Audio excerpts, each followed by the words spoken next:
I'm Dale Smith for Looney Politics, and we're seeing a lot of premiers right now who seem to think that the federal government is blind and kind of dumb. And that's going to be a problem for healthcare negotiations going forward. We've seen Ontario not use their full healthcare budget while also giving vote buying checks.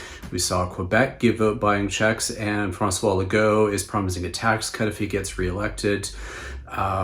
Saskatchewan is now sending out checks. Alberta and New Brunswick in particular have boasted surpluses paid for pretty much entirely from federal transfers over the pandemic.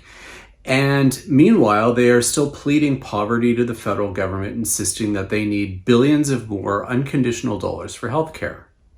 Now, what's the excuse that premiers like to use is that, these were just one-time funds, so we can spend them on this and not healthcare because we need recurring healthcare funding and so on. But that's still not making the case for them to do things like tax cuts while pleading poverty. It's really antithetical to the notion that they don't have enough money to run the public health system.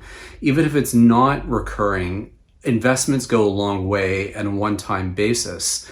And on top of that, it's also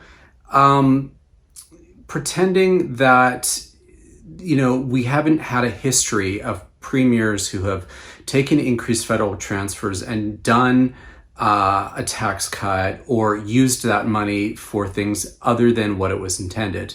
I mean, we saw during the decade where healthcare spending was, the transfers were increasing at 6% per year. Healthcare funding in the provinces only increased by about 2.2% during that same period. So a lot of those federal dollars were going to other things. And this is what the federal government now is trying to avoid. They are trying to ensure that there are outcomes that come with these increased transfers, whether that is the specific fund for hiring doctors and nurses, whether that's the specific fund for long-term care. They're negotiating a specific fund for mental health care. And all of those have conditions attached in terms of what the outcomes are going to be. Now, premiers don't seem to like this, but at the same time as they're pleading poverty while they're demonstrating largesse, it seems like the federal government's bargaining position is a lot stronger than the premiers seem to give them credit for.